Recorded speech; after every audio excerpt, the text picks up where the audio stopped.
Fresh is the All right, word. everybody. Let's welcome to the Fresh is the Word TV live podcast. I'm your host, Kelly King Fresh Fraser. Like always, we have the freshest of guests for you.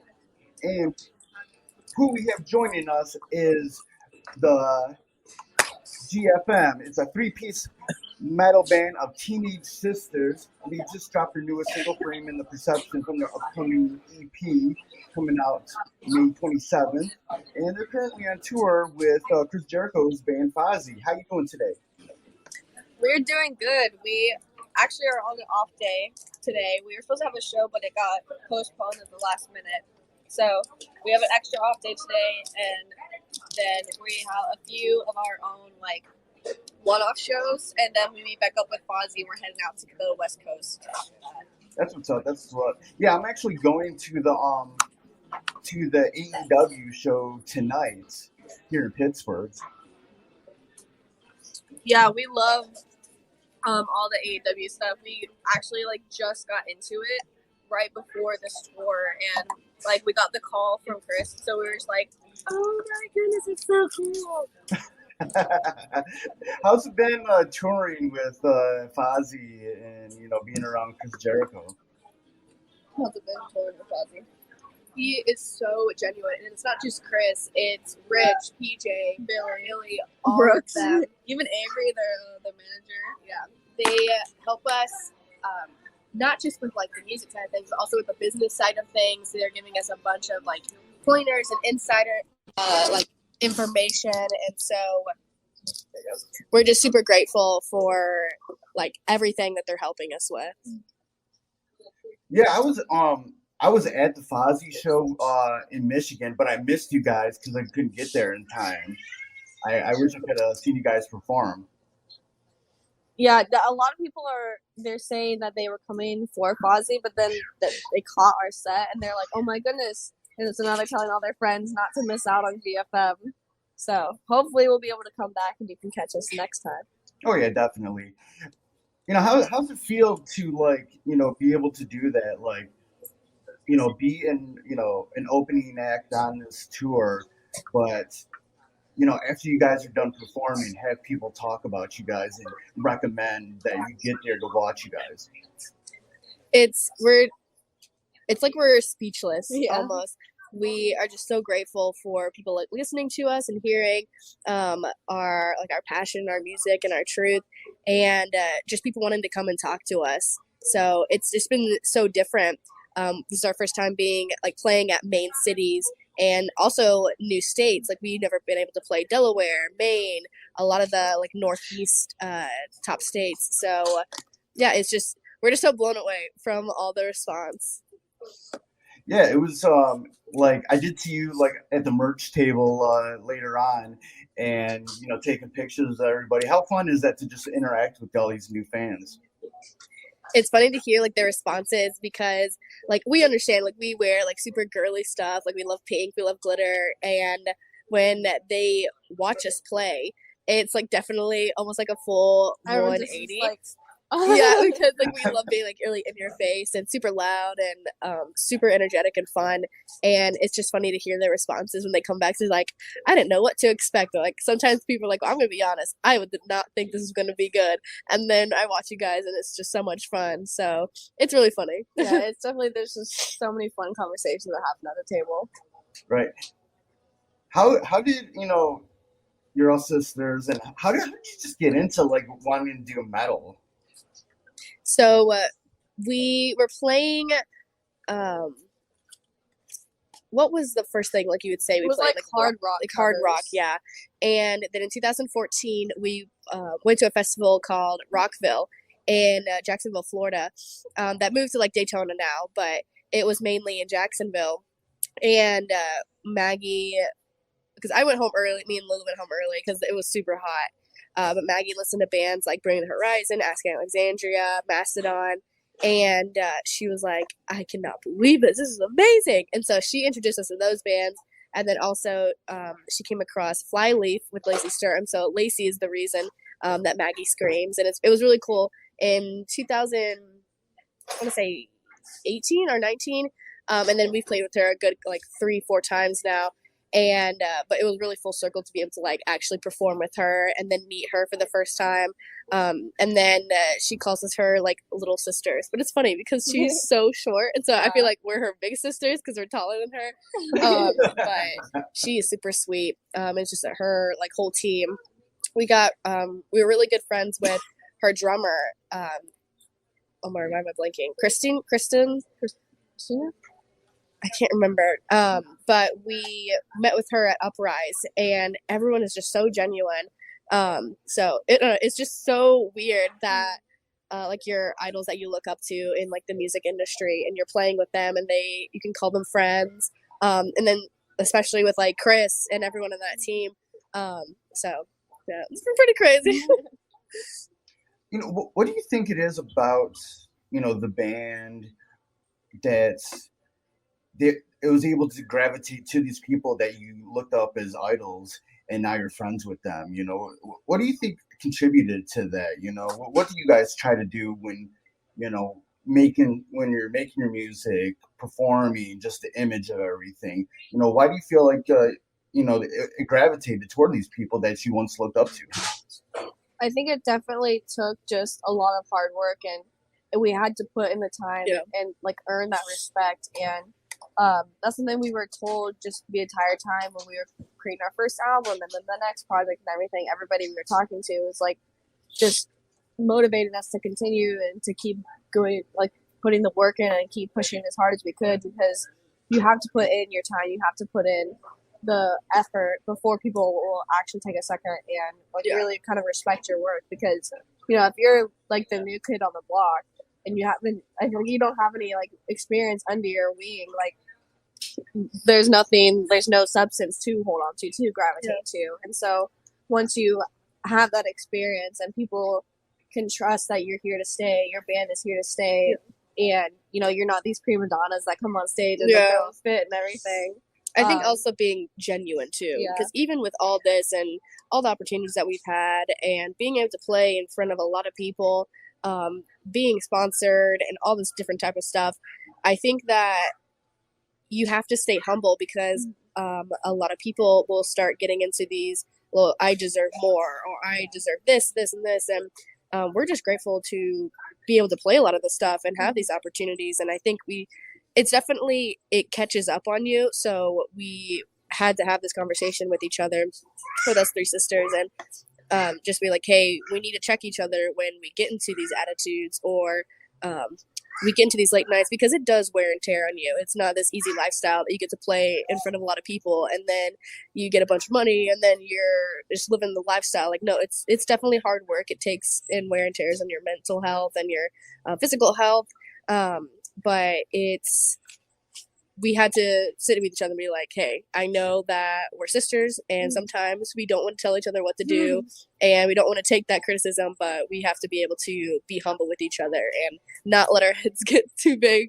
With the whole image of the band, with next to the actual sound of the band, you were talking about how that surprises a lot of people. How do you go about, making that genuine and sort of, towing that line to where it's not too gimmicky, and then that you're being yourselves? I think it goes the line where we do something that we don't want to do, because everything that we put out, it was our ideas. We love doing it. Like, we love the cheerleading outfits. We love being girly. We love pink. We love the new black and green ones we do. We just collaborated with Gloomy Bear. So he's this like very pink bear. It's my pop socket. And he is like this anime character that like he loves destroying things. He's like a wild bear. And it's really funny, but it's super girly, and also is that like, what is that? It's like the edginess still to it. And so we collaborated on a t-shirt with him, and he's like destroying a bunch of like band equipment, and like he's punching through an amp and everything. Yeah. And so it's all stuff that we enjoy doing. I think it would cross the line when it's like, we don't like it because that would relate on stage. And that awkwardness. So we're just having a good time. We love doing what we want to do. How do you're young, you're just, you're going on the road, you're meeting all these people, they're giving you advice. How do you sort of like balance all that, keep your mental health straight? It's definitely a lot of work, and you have to be conscious through almost every decision you make and through each day. Because I'm kind of off easy. I don't have school. Me and Maggie both graduated at the same time with our bachelor degrees. Maggie's in crisis counseling, and I did business management. But Maggie's going for her master's degree. So she runs a lot of the social media and makes a lot of the main decisions through the label. But she's also doing her master's degree. She's also doing a lot of other stuff. And then Lulu does a lot of the videography. And so Lulu's doing all that, but she is graduated from high school, but now she's still in college. So we just have a lot to do, but we're just constantly checking in on each other. This isn't like all man for himself. It's a circle of continuing. We're in this together.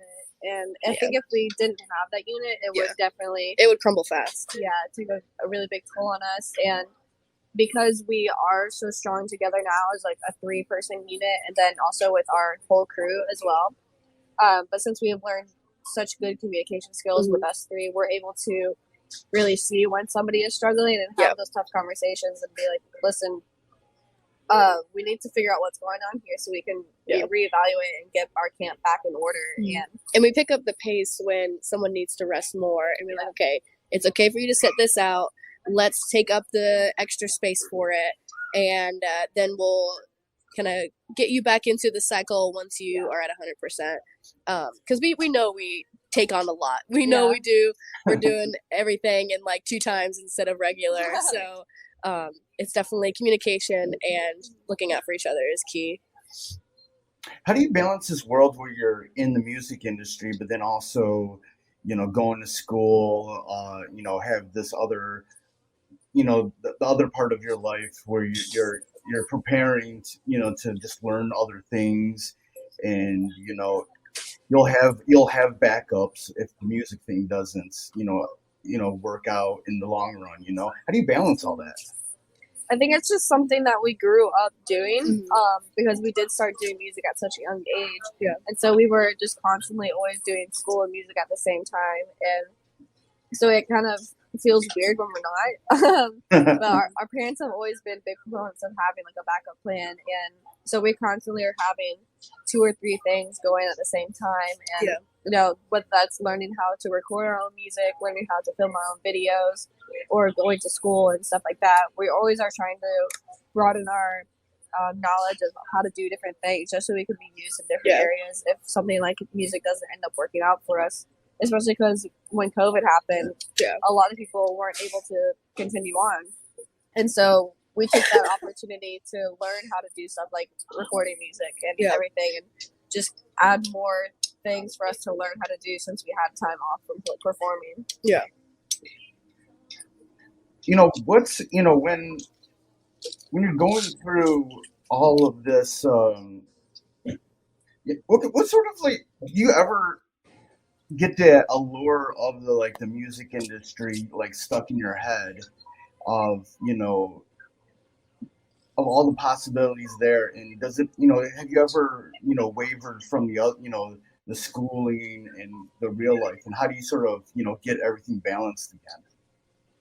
Yeah, it was a learning curve, but we had to realize what were our goals, and we had a lot of these conversations. It wasn't just like a once, okay, this is what we want to do, let's do it. It's multiple times through, like each month we'll have conversations and we'll be on the same page and make sure we're on the same page, and we'll kind of like schedule out our life so we can help each other's goals, and make sure that we are all balanced through school and doing our different things that we want. Like Maggie was wanting to, what's the word I'm trying to think of, like dive more into the recording process, which really helped because we got to be more involved into that process with our new EP that's going to come out really soon in May, and then just a bunch of different other things like that. If we don't have those conversations, it definitely can get to the point where it's like oh, well,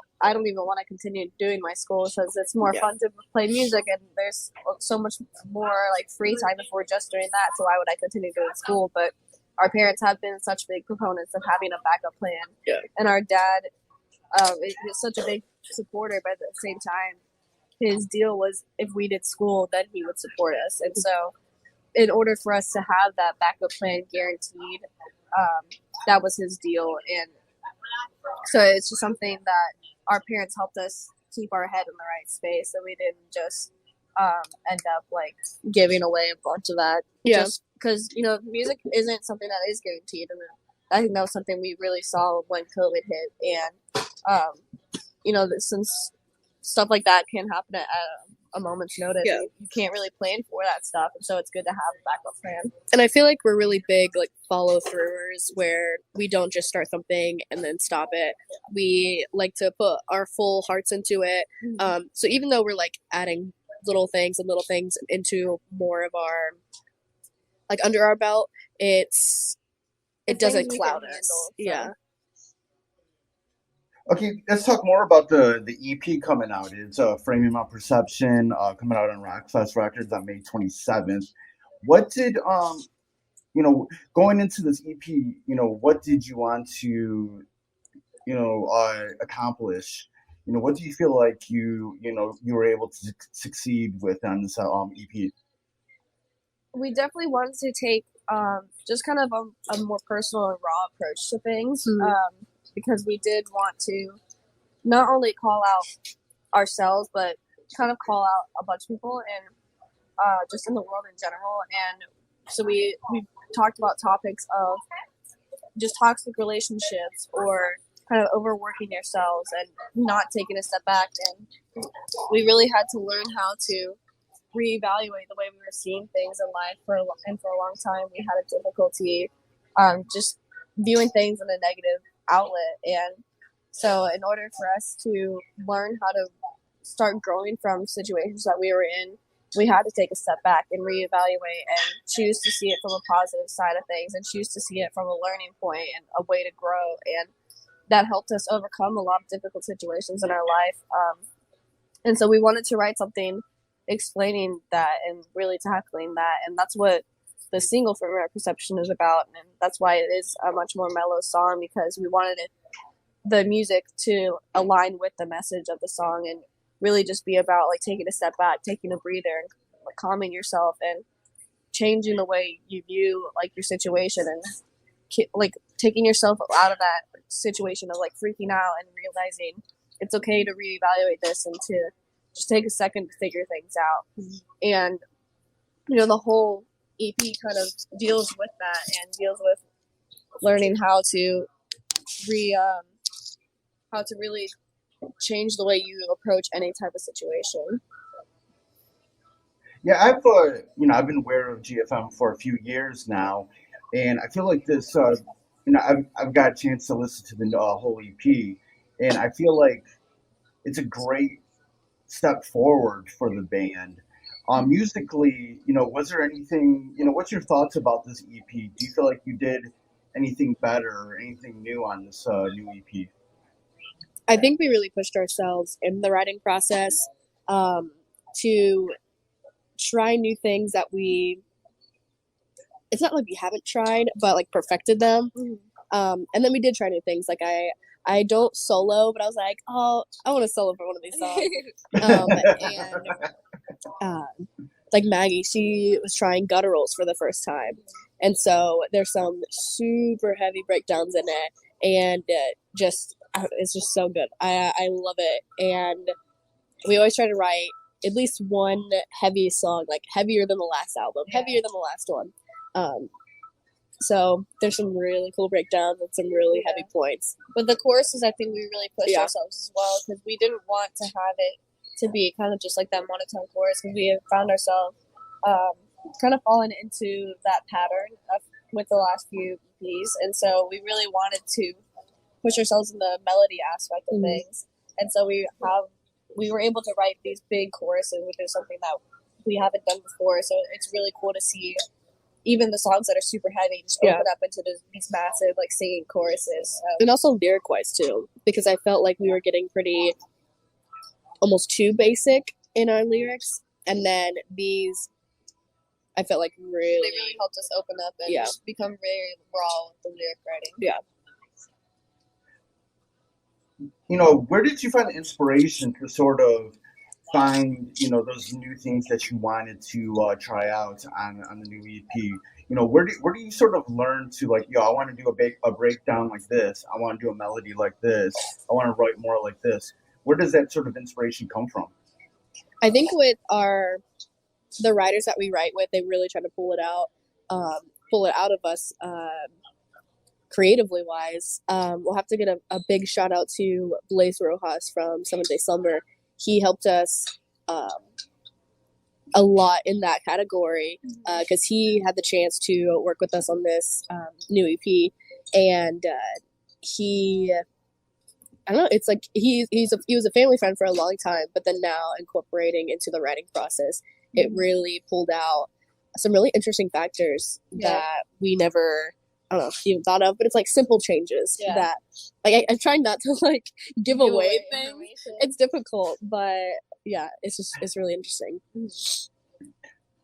The whole look of the band, the style of the band, where does that sort of like the fashion inspiration come from? There's definitely a lot of like streetwear and like kawaii type streetwear. That's a really big inspiration from it. We're also all like huge anime nerds, and so we love the like cutesy little girl who can still end up kicking your butt atmosphere, like aesthetic and everything. And so we try to incorporate that into everything. We love like the Zombieland sagas and like those types of animes where it's like kind of like Monster High looking girls, but they can still like they're like a brutal death metal band, and so we love finding things like that and incorporating like the girly aspect of that. But we're also really big proponents of like the 80s scene and how big they were into their like look, and that's why we have like the big boots, we have the big hair, we have the big makeup, and we have the big stage performances, we have the big lights, the big smoke, the big like fire and everything. And it's something that our parents were big like supporters of, because they're like, people don't want to just see you like play the song, they want to come to see a show, they weren't coming to be entertained, and so you have to put a show on for them. And so all of those factors just kind of combined together to make this like weird phenomenon of GFM. And we enjoy it. I feel like we couldn't ever just sit there and play, and not bashing on anyone that does that. Like everyone has their right to do whatever they feel like comfortable doing performing, because that's what shows through and shines through your passion. But we feel like I have to run around. I can't stand still. Any plans for your own anime or manga or comic book or whatever? How cool would that be? That would be so cool. We really have toyed with the idea of doing a GFM graphic novel for quite a while, and so that's something that's been in like the back of our minds, trying to figure out how to make that work for a good amount of time. But I don't know. Yeah, we've definitely been thinking about it. Those guys over at Z2 Comics, they do all those music comics and graphic novels. Super cool, because we've seen a bunch of bands that we love doing. And we're like, man, that's Skillet, really cool. Starset, Lights. I think Red did one. Oh yeah. So a bunch of different bands. It'd be super cool to do one at some point. You know, outside of music, you touched on it with the anime and everything. What are some of your passions, your favorite things to do just to have fun? We play a lot of video games. Lulu actually is a Twitch streamer. Like we Twitch stream, but she has her individual called Lulu, and she Twitch streams a lot of games. Like her favorite is like Valorant, League of Legends. And then Maggie is a big reader. She has an actual library column built into one of her walls, and she just has literally probably over hundreds of books. And then I'm super into gardening. I have my own little garden. I'm sad I had to leave it for like 2 months. Our brother's been like picking all of her like vegetables that have been growing and everything, and eating them. And he's like, "Why are you not saving them?" I was like, "Put them in the freezer. You do not deserve those vegetables. Never mind." And then it looks so good. I gotta eat them. We're all really big into like our health, and so we work out a lot. We like cooking our own food. When we're home, we do a lot of like cooking streams. Baking streams. We make a lot of like baked goods. It's not good for our health. We have big sweet tooth. So it's all about balance. Cooking with GFM. It's a thing. It is. When you're on stage, what do you hope you get out of the audience? What do you hope that they get out of a show? Just to have a good time. So we are a faith-based band, and we say our beliefs from stage, and we want to talk about anything, like having a conversation about why we believe what we believe or whatever. But we also like to put out there that you don't have to believe the same things that we believe to have a good time, to come to the show.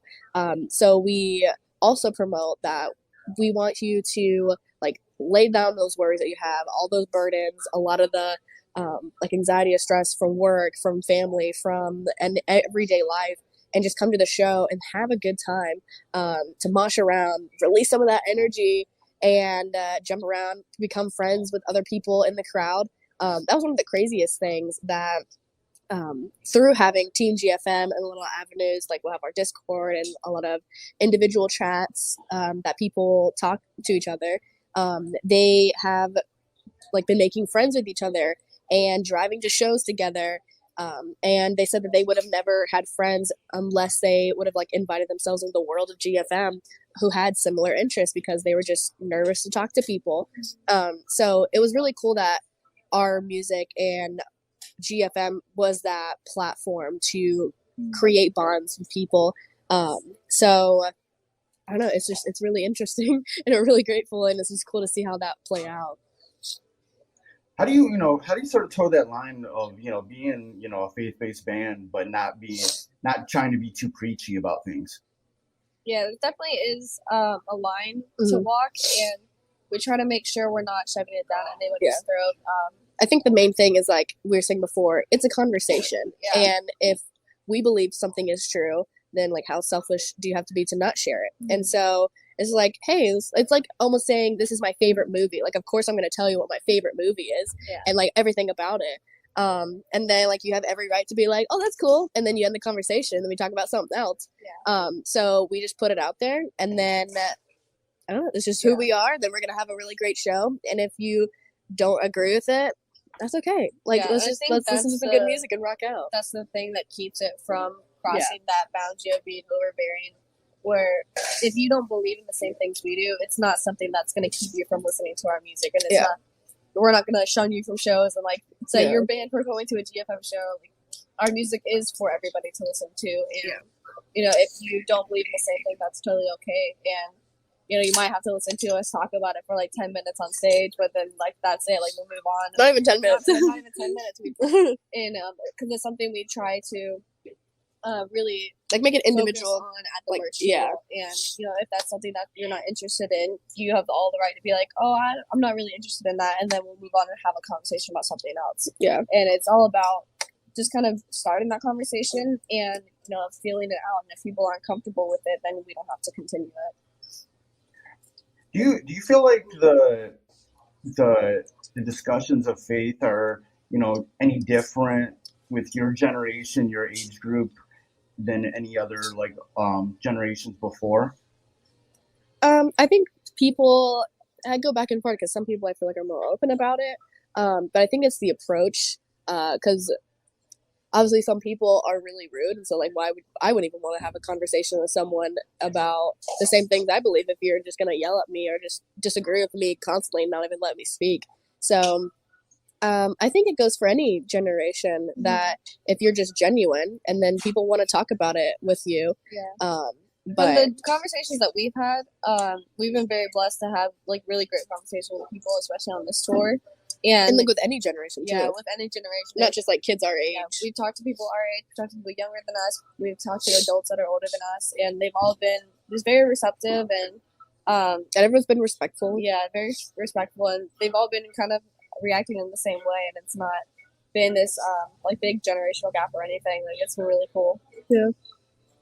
Do you feel any sort of connection just in general with your generation, ushering their way into the music industry now?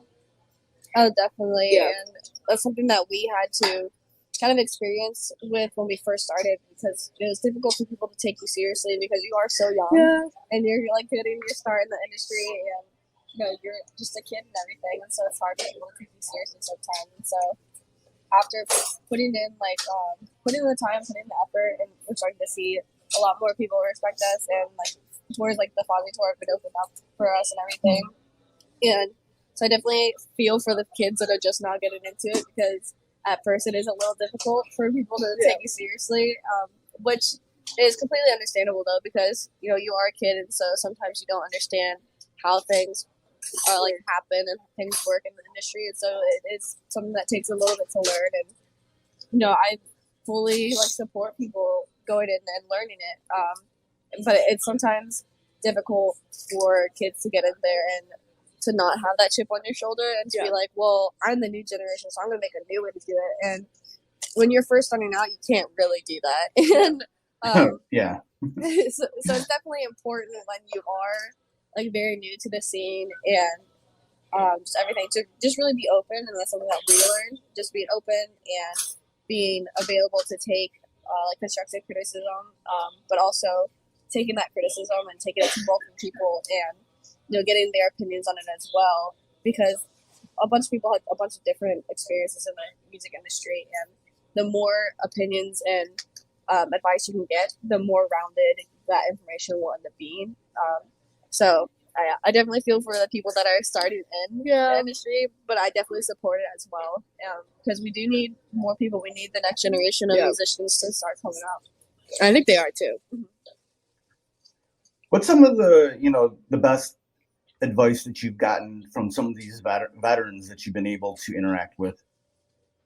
I would say focus on your image and who you are, and ground yourself before you jump into this industry. And then also focus on the business side of things. And I know it's not the most sought after, because it's all about music and your passion and growing that, but no one can see your passion and your talent unless you're put in front of people. And that's how you do that, is through the business side of things. So just researching that, copywriting who you are, distributing who you are, and there's so much that goes into it. My brain is going different places, but I definitely think I would say just asking as many people for advice and for help as possible, because somebody told us when we were doing our first album, they're like, what is the worst they're going to do? Say no to you or ignore you? That's the worst that's going to happen. Yeah. And so just asking for advice, asking for sponsorships, asking for spots on festivals and radio stations. And the worst thing they can do is either say no or just ignore your email. And we've gotten so many opportunities just from sending emails out and just from sending requests to people. And it's been really cool to see the doors that have opened. And you just have to be bold enough to send that email and to send that DM. And sometimes that's all it takes. Right. Well, it's been great talking with you two. I'm highly impressed on your maturity, and you guys are. I'm very impressed. You guys are the whole band's just very wise beyond their years already. So thank you. So good luck with everything. Where before we get out of here, where can people go online to get more information about the band and just to follow all the funness of GFM? For sure. So we have everything linked, from digital download, music sites to social media links, through everything, through our website is www.thegfmband.com. And all the social media sites and everything are the same. So they're all the GFM band, all the tags. We made it super easy, because if they were different, we would forget them. And so we wanted to make them all the same. So everything is about GFM band. Yeah. So it's all linked there. Awesome. It's been great talking with you. Good luck on tour with Fozzy, and good luck with everything coming up in the music industry and your careers. Thank you so much. Thanks for having us. Giving us a platform to speak who we are. All right. Y'all have a good day. All right, you Bye, you too. All right, bye.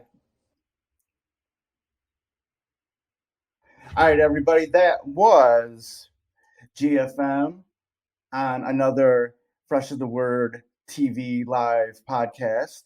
Thanks for joining in, and feel free to follow me on Twitter and Instagram at KFreshDetroit. The audio will be on all the streaming podcast platforms on the Fresh of the Word podcast stream. The video will be on YouTube and on Spotify. You can watch the video on Spotify now. And please hit that follow button on the Fresh as the Word TV Twitch channel, and we can build this a little bit more. So thank you again for tuning in, if you're listening live or if you're watching later on. All right. Have a good day. Goodbye and good night.